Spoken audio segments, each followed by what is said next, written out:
Porque se nós não usarmos os meios de comunicações para falar da palavra de Deus, o diabo os usará para falar a palavra dele. E a palavra do diabo é mentira. E a mentira não promove edificação, não promove cura. A mentira não promove paz.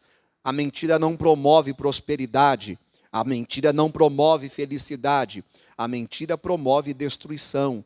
A mentira promove separação, doenças, desinformação, mas a verdade promove a cura, a salvação, a libertação, porque Jesus disse: conhecereis a verdade e a verdade vos libertará. Então tem uma palavra aqui que vai te abençoar.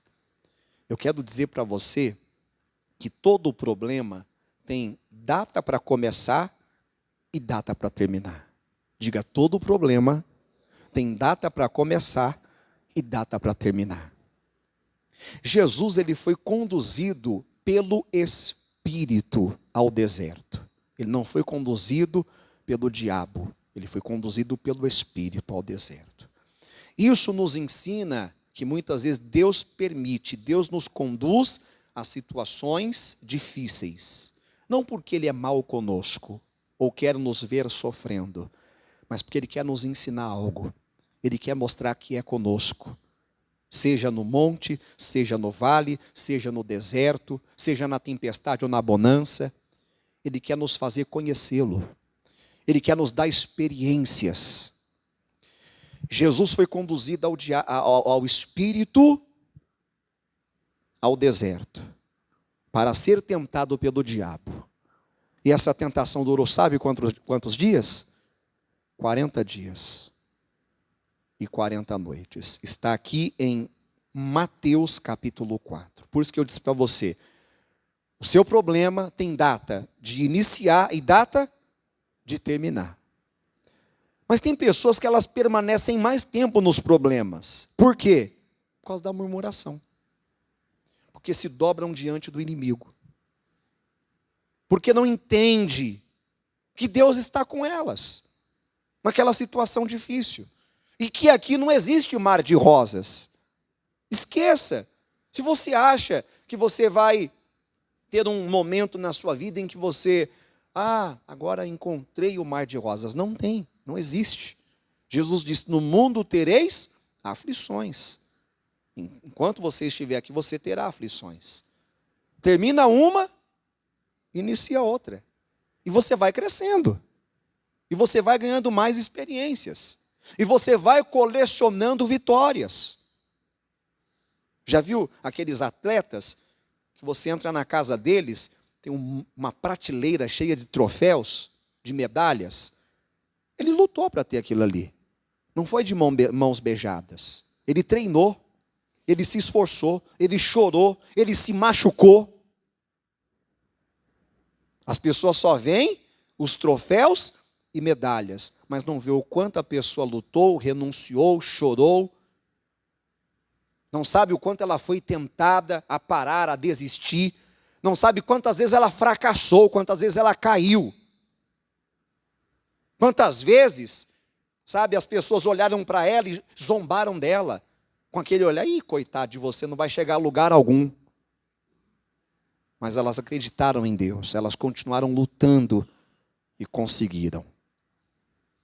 Então tem pessoas que só olham para as conquistas dos outros, mas não sabe o que a pessoa passou para conquistar, para chegar onde ela está.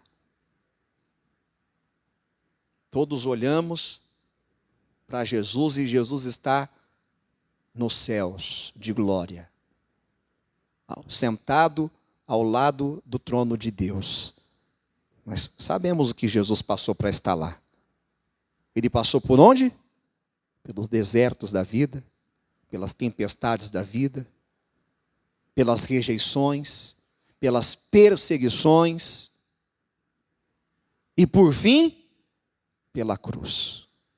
Mas não desistiu. Por isso que ele está onde está. Tem pessoas que querem chegar a algum lugar e nunca irão chegar. Por quê? Porque não estão dispostas a passar pelos desertos. Chega o deserto, ela quer cortar caminho. Chegam as tempestades, elas Pega o barquinho dela e rema, ao contrário, volta atrás. Nunca vão chegar a lugar algum pessoas assim. Eu já encontrei muita gente assim na vida, que tinha tudo para avançar, para conquistar, para subir, para arrebentar, e, coitados, chegaram a lugar algum, porque tem essa ideia, sabe? Desculpa dizer, de jirico. De quando enfrentam provações, preferem correr, se acovardar. E a palavra deixa bem claro que os covardes não herdarão o reino dos céus. O céu não é para covardes.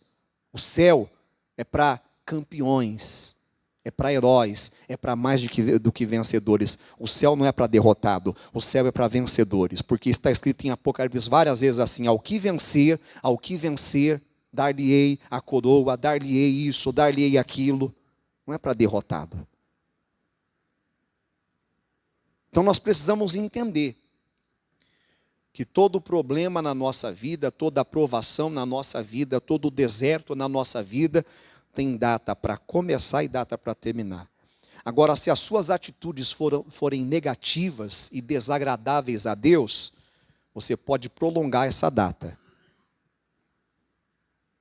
Você pode ficar mais tempo no deserto. Você pode ficar mais tempo no problema. Você pode ficar mais tempo na dificuldade, como aconteceu com o povo de Israel. O tempo que eles deveriam caminhar pelo deserto até chegar à terra prometida, sabe quanto tempo era? 40 dias. 40 dias. Sabe quanto tempo eles demoraram? 40 anos. E muitos nem entraram, por causa da rebeldia, por causa da murmuração, por causa da idolatria, por causa da dureza de coração e de tantas outras coisas, da incredulidade. Aqui mesmo, nos Salmos 77, abra lá comigo, por favor. Daqui a pouco nós vamos em Mateus, capítulo 4, mas vamos aqui primeiro em Salmos 77. Quem não está acompanhando o propósito que eu estou fazendo, falando entre nós com salmos, foi um propósito que Deus colocou no meu coração, baseado na palavra dele em Efésios, que ele nos manda a falar entre nós com salmos, cantando e salmodiando no nosso coração. Se você não está acompanhando, eu convido você a acompanhar. Você vai ganhar muito acompanhando esse propósito. Nós já estamos, hoje, se eu não me engano, foi o Salmo 77, 76, não me lembro muito bem, acho que foi 77. Aí vamos aqui então no Salmo 77, versículo 14 em diante, diz assim: Tu és o Deus que fazes maravilhas. Tu fizeste notória a tua força entre os povos, e com teu braço remiste o teu povo, os filhos de Jacó e de José. As águas te viram, ó Deus, as águas te viram e tremeram, os abismos também se abalaram. Grossas nuvens se desfizeram em água, e os céus retumbaram. As tuas flechas correram de uma para outra parte. A voz do teu trovão repercutiu-se nos ares. Os relâmpagos alumiaram o mundo. A terra se abalou e tremeu. Pelo mar foi o teu caminho, e as tuas veredas pelas grandes águas. E as tuas pegadas não se conheceram. Quer dizer, como é que foi que aconteceu isso? Como é que foi? As pessoas têm várias explicações de como foi que abriu o mar. Várias interpretações. Mas ninguém sabe realmente como é que foi. Deus fez soprar um vento e o mar se dividiu. E o povo passou a pés enxutos. Como é que pode uma coisa daquela? Nunca se viu algo tremendo. Guiaste o teu povo como a um rebanho pela mão de Moisés e de Arão. E o povo não entendeu isso. Que mesmo no deserto, Deus estava o quê? Guiando eles. Diga, Deus está me guiando. Agora não adianta só falar que Deus está te guiando. Você tem que realmente examinar. Será que Deus está me guiando mesmo? Ou eu estou me guiando? Será que Deus está à frente ou eu estou à frente? Porque não adianta dizer, Deus está me guiando, se eu não o obedeço. Se eu não presto atenção no que a palavra diz, se eu não faço o que ele manda.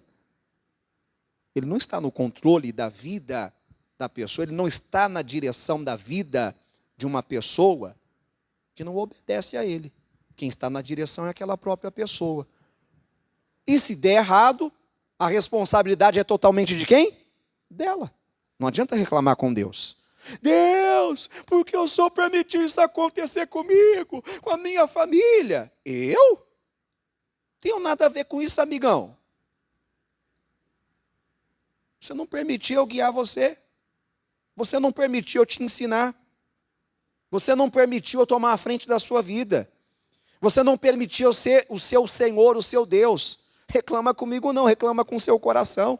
Você não preferiu acreditar no seu coração, que é enganoso? Reclama com a tua mente. Você não preferiu confiar mais na tua mente do que na minha palavra? Reclama com as tuas vontades, com os teus desejos. Você não preferiu se firmar nas tuas vontades e nos teus desejos, ao invés de se firmar na minha vontade? Reclama com o teu braço, com a tua força. Reclama com a tua sabedoria. Você não preferiu confiar mais na força do teu braço, na tua sabedoria, do que na minha sabedoria, na minha força? Porque tem pessoas que querem ficar, sabe, colocando a culpa da tragédia que há na vida delas, na família delas, do fracasso que há na vida delas em Deus. Deus não tem nada a ver com isso, não. Agora, se eu permito ele ser o meu guia e acontece algo, aí sim eu posso falar. Não reclamar, mas falar, Deus. E você não vai falar nunca, porque nunca vai acontecer nenhuma tragédia se Deus estiver na direção da sua vida. Deus não é barbeiro. Deus não vai te levar para o buraco. Sua mente leva. Seu coração leva, os seus olhos levam. Porque sua mente, seu coração, seus olhos são cheios de cobiça, de inveja, de adultério, de coisa que não agrada a Deus. Agora, Deus não, Deus é santo, Deus é puro. Deus é perfeito. E se você permitir ele ser o seu guia, ele vai te conduzir em vitória.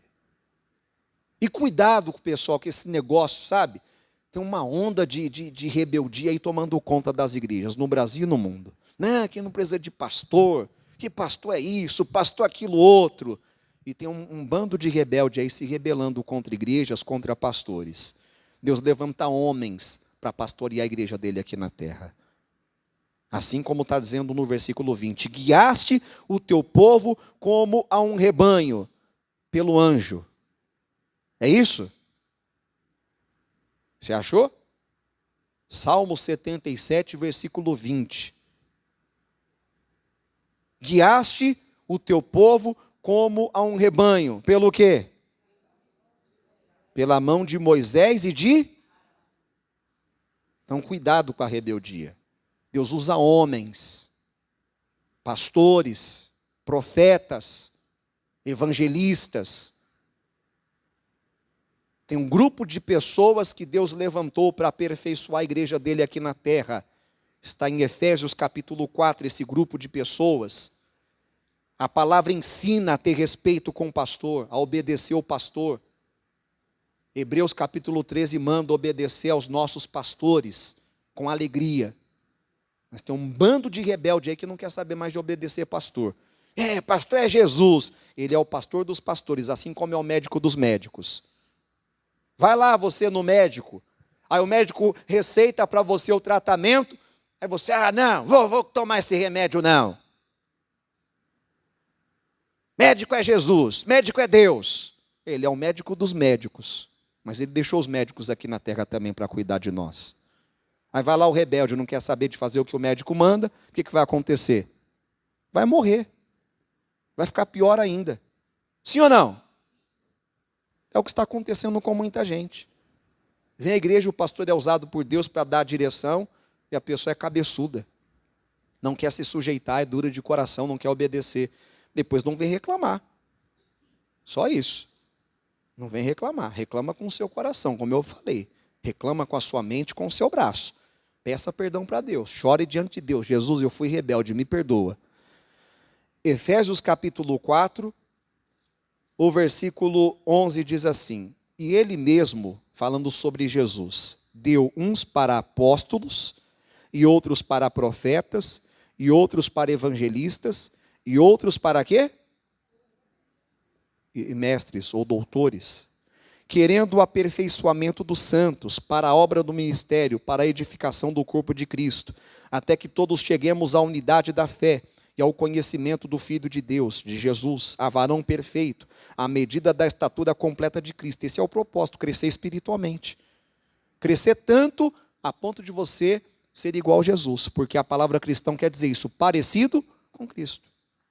Que não vai se deixar levar por vento de qualquer doutrina, não vai se enganar por disse e não me disse, que está cheio aí na internet, tem muita coisa boa, mas tem muita coisa que desvia as pessoas de Jesus e leva elas para a rebeldia. Então, voltando aqui, o seu problema, as provações na sua vida, as tempestades, as tribulações, tem data de início e data de término. Mateus capítulo 4, vamos lá? Volta um pouquinho comigo. E eu vou pedir um favor para você, tanto você que está aqui presente, quanto a pessoa que está assistindo. Compartilhe essa mensagem com o mundo inteiro. Vou falar logo assim. Compartilhe mesmo, sem dó. E até peça para a pessoa com amor, ouça essa mensagem. Deus vai falar com você. Deus vai falar com a pessoa que você vai compartilhar, depois eu vou fazer a edição e vou postar no meu canal no YouTube. Eu também posto no Facebook, mas aí eu vou compartilhar o link para você compartilhar com todo mundo que você puder para abençoar as pessoas. Amém? Essa mensagem vai abrir o entendimento de muita gente que está aí sofrendo na vida, está aí patinando, rodeando pelo deserto e não sai do deserto e fica reclamando com Deus e fica pulando de igreja em igreja, porque acha que o problema é a igreja, o problema é o ministério, o problema é o homem, quando o problema está na própria pessoa. Mateus capítulo 4, quem achou, diga amém. Então foi conduzido Jesus por quem? Pelo Espírito, com letra maiúscula, que é o Espírito de Deus. Aonde? Ao deserto, para ser tentado pelo diabo. Então isso nos mostra que Deus permite passarmos por provações. Só que muitas pessoas nas provações, elas têm uma atitude negativa como o povo rebelde de Israel. Segura que nós vamos voltar aqui e abra comigo em 1 Coríntios capítulo 10. Olha o que diz aqui. Em 1 Coríntios capítulo 10. Deus não se agradou da atitude daquele povo. Por isso que eles não avançaram. Por isso que eles não entraram na terra prometida. Porque eles não glorificaram a Deus. Eles não creram em Deus. Eles não reconheceram que Deus estava os guiando. 1 Coríntios 10, quem achou, diga amém.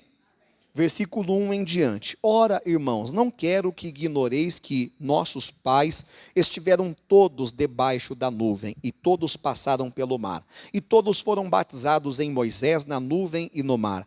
E todos comeram de um mesmo manjar espiritual, e beberam todos de uma mesma bebida espiritual, porque bebiam da pedra espiritual que os seguia, e a pedra era Cristo. Cristo já estava ali os guiando, mas eles estavam se rebelando contra Cristo.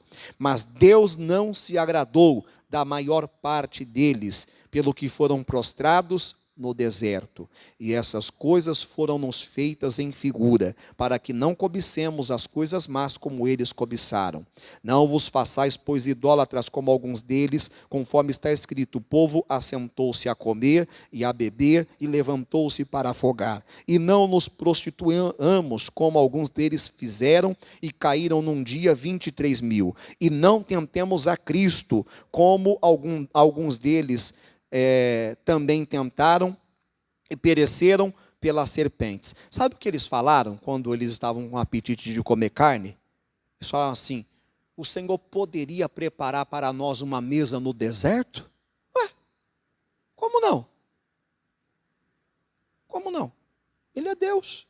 O que é uma mesa para ele? Olha como eram incrédulos. O Deus que abriu o mar não pode preparar uma mesa no deserto? Olha a ideia deles.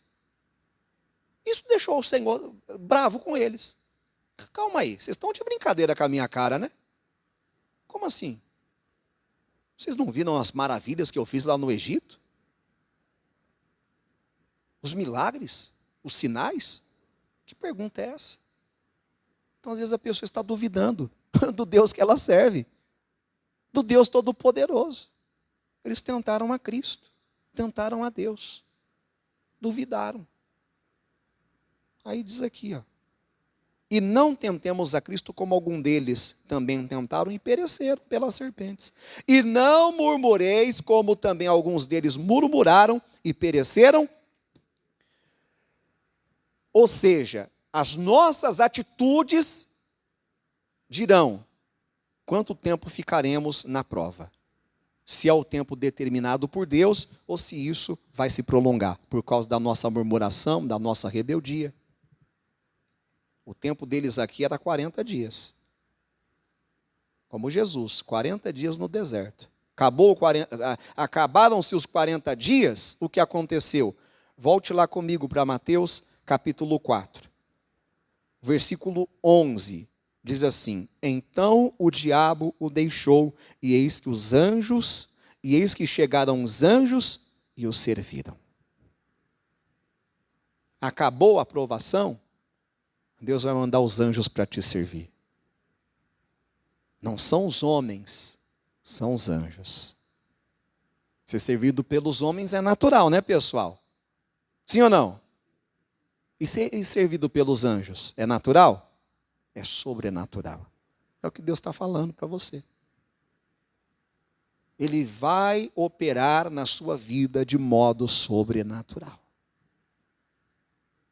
Mas você precisa ser comportado na prova que você está passando. Diga, eu preciso se comportar. Diga, se comporta, Fernando. Já viu aquela criança que não é comportada? Mas tem que ficar puxando a orelha. Se comporta, menino. Te pega em casa, hein? Já viu? Se comporta. Você tem que falar isso para a sua carne, que sua carne às vezes é assanhadinha, sabia? Você tem que falar isso para o seu coração. Você tem que dominar. Domine a sua carne, domine as suas vontades, domine o seu coração. Porque se você não dominar, sabe o que vai acontecer?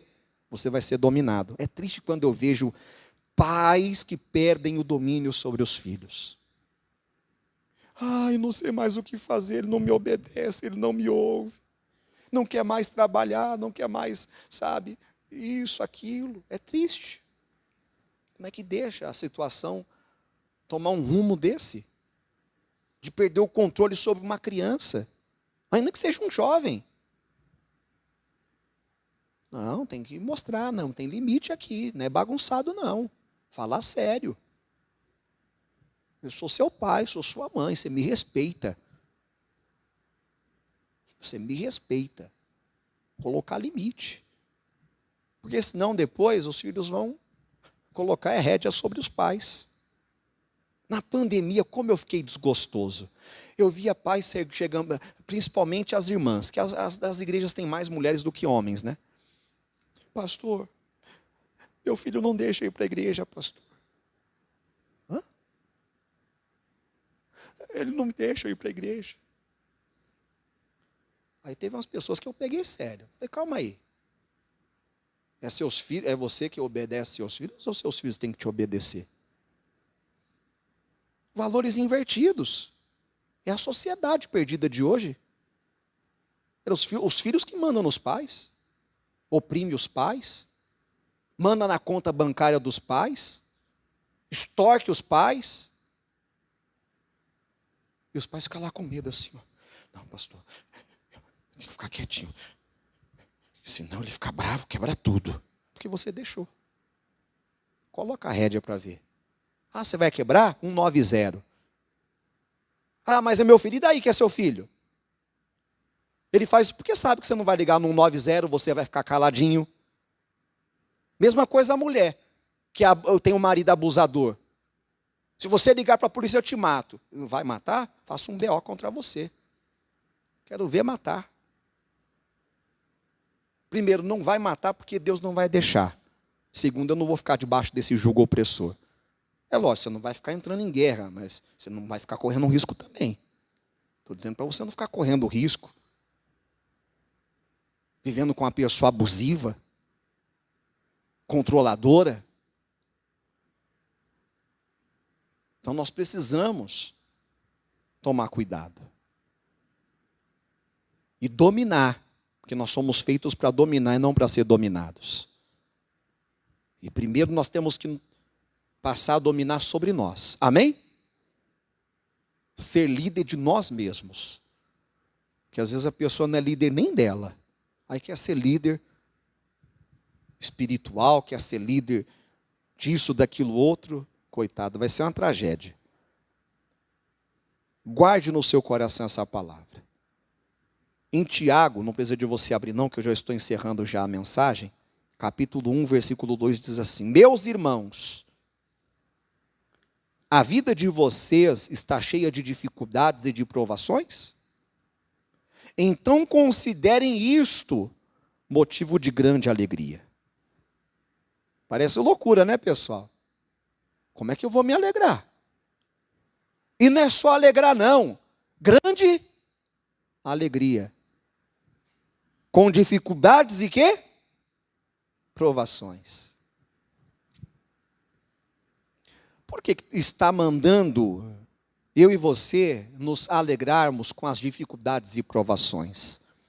Porque as dificuldades e provações antecedem a vitória. As dificuldades e provações antecedem a honra, a glória. Ah, pastor, mas por que na minha vida é só dificuldades e provações? Por causa dessa sua atitude negativa. Por causa dessa raiz de amargura que você deixou brotar dentro de você. Por causa dessas murmurações. Aí está o motivo que você não está enxergando. De você estar tanto tempo, tantos anos no deserto e não sai dele. No vale, na cova, no buraco e não sai. Porque você não está se alegrando com grande alegria. Você está deixando a tristeza tomar conta do seu coração. E isso tem levado você a murmurar contra Deus. Tem feito você duvidar de Deus. Tem feito você se lamentar ao invés de louvar, de adorar. Como Deus espera que façamos. Então, Tiago, capítulo 1, versículo 2, essa tradução que eu estou lendo é a Nova Bíblia Viva, está dizendo: meus irmãos, a vida de vocês está cheia de dificuldades e de provações? Então considerem isto motivo de grande alegria. Porque quando a sua fé é provada, a perseverança de vocês tenha uma oportunidade de crescer. Ou seja, essas dificuldades e provações é uma oportunidade de você crescer, de você prosperar, de você mostrar a glória de Deus, de você conhecer o poder de Deus, de você ficar admirado como os discípulos no meio daquela tempestade. Está lá em Mateus capítulo 8, Jesus acalma a tempestade e eles olham um para os outros e perguntam: quem é este que até o vento e o mar lhe obedece? Foi naquela tempestade que eles conheceram o Jesus que até o vento e o mar lhe obedece. O Jesus que faz até a tempestade se acalmar. Então, as dificuldades e provações da vida não são para nos punir, não são para nos castigar, são para mostrar que Deus é na nossa vida, são para nos dar o crescimento, são para mostrar algo em nós, sabe, que precisa de ser mudado. Quão frágeis nós ainda somos, quão incrédulos ainda somos, quão murmuradores somos, quão duro de coração somos. Porque muitas vezes nos conhecemos nas provas da vida. Quem eu sou? Quem eu sou? Quem é Fernando? Muitas vezes é nas provas que eu conheço quem eu sou. Que eu não sou tão forte como eu achava que eu era. Eu não sou tão capaz como eu achava que eu era. Que eu preciso fazer assim, ó, baixar minha cabecinha. Que eu preciso fazer assim, ó, dobrar os meus joelhos diante de Deus. Porque Ele é Deus. Ele é o Senhor. Ele manda, Ele pode. E quem tem juízo obedece. Receba essa palavra em nome de Jesus. As provações e dificuldades na nossa vida têm data de iniciar e data de terminar. E tem coisas que não é para demorar tanto não, viu? Não é 40 anos, não é 40 dias. Está demorando porque alguma coisa está errada. Em alguma coisa estamos falhando. Em alguma coisa estamos errando. Em algo estamos murmurando, sendo duros de coração, rebeldes, por isso que a coisa está travada. Mas quando acertarmos, a coisa vai deslanchar, em nome de Jesus. Ontem eu vi uma imagem que chamou muito a minha atenção. Outras vezes já havia visto, só que não havia chamado tanta a minha atenção como ontem. Eu passo sempre nesse mesmo lugar quando eu vou para a sede estadual. Aí tem que fazer o retorno para pegar o outro lado da Avenida dos Andradas e eu passo por debaixo de um viaduto. E ali tem um pé de mamão, em meio àquelas calçadas cheias de cimento, tem um pé de mamão, bem ali, um lugar bem movimentado.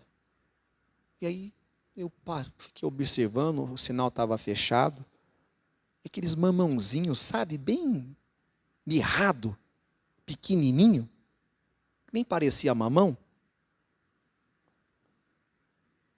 Aí eu falei assim, até para a Denise, ela estava comigo.